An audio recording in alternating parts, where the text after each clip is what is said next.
Hello বন্ধুরা, আজ একটা নতুন রেসিপি নিয়ে এসেছি। দুর্দান্ত স্বাদের খুবই একটা ভালো রেসিপি। তোমরা সবাই ফলো করো, দেখো খুবই ভালো লাগবে তোমাদের। আমি একটু আলু কাঁচকলা দিয়েছি, জিরে ফোড়ন দিয়ে আলু কাঁচকলা দিয়েছি, একটু কাঁচা লঙ্কা দিয়েছি। একটু কাঁচা লঙ্কা দিয়ে আলু দিয়ে একটু ভেজে নেবো।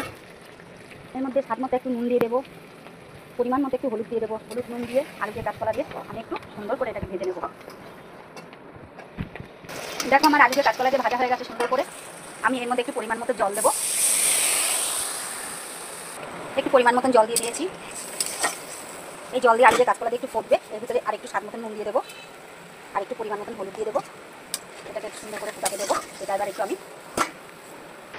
এইভাবে পাতলা করে আলু দিয়ে কাঁচকলা দিয়ে একটু ইলিশ মাছ টুকরো করে রেখেছি। এই ইলিশ মাছ কটাকে ঝোলের ভিতরে দিয়ে দেবো। ইলিশ মাছটাকে আমি ঝোলের ভিতরে দিয়ে দিচ্ছি। আমি কোনো মশলা দিইনি, মশলা ছাড়া এটা আমি একটু পাতলা ঝোল করবো। মাছটাকে আমি ভিতরে দিয়ে দিলাম। খুবই টেস্টি, খুবই ভালো লাগবে। তোমরাও এইভাবে রান্না করে খেয়ে দেখবে। আশা করি তোমাদেরও সকলের খুব ভালো লাগবে। এটাকে আমি একটু গ্যাসটা কমিয়ে ঢেকে রাখবো। দেখো আমার ঝোলটা একটু ফুটে গেছে, ঝোলটা আমার রান্না হয়ে গেছে। আমি একটু কাঁচা জিরে বেটে রেখেছি। এই কাঁচা জিরেটাকে ঝোলটাকে নামানোর একটু আগে এর ভিতরে দিয়ে দিলাম। এটা জাস্ট একটু পাতলা ইলিশ মাছের ঝোল করেছি। আশা করি তোমাদের সকলেরই ভালো লাগবে এই রান্নার রেসিপিটা। একবার করে তোমরা সকলে খেয়ে দেখো। হ্যালো বন্ধুরা, তোমরা আমার পাশে থেকো সব সময়ের জন্য। আমি নতুন নতুন রান্না তোমাদের জন্য ভিডিও করে নিয়ে আসবো, তোমাদেরকে দেখাবো নতুন নতুন রান্নার রেসিপি প্রত্যেক দিনের জন্য। খুবই স্বাদে ভরপুর এখন ইলিশ মাছ, প্রত্যেকেরই ভালো লাগে। দেখো আমার ইলিশ মাছের ঝোলটা হয়ে গেছে। এই ঝোল রান্নাটা, এই রেসিপিটা যদি তোমাদের পছন্দ হয়ে থাকে তোমরা সবাই আমাকে লাইক করবে, কমেন্ট করবে, সাবস্ক্রাইব করতে ভুলো না। Thank you. ঝোলটা এবার নামিয়ে রাখবো।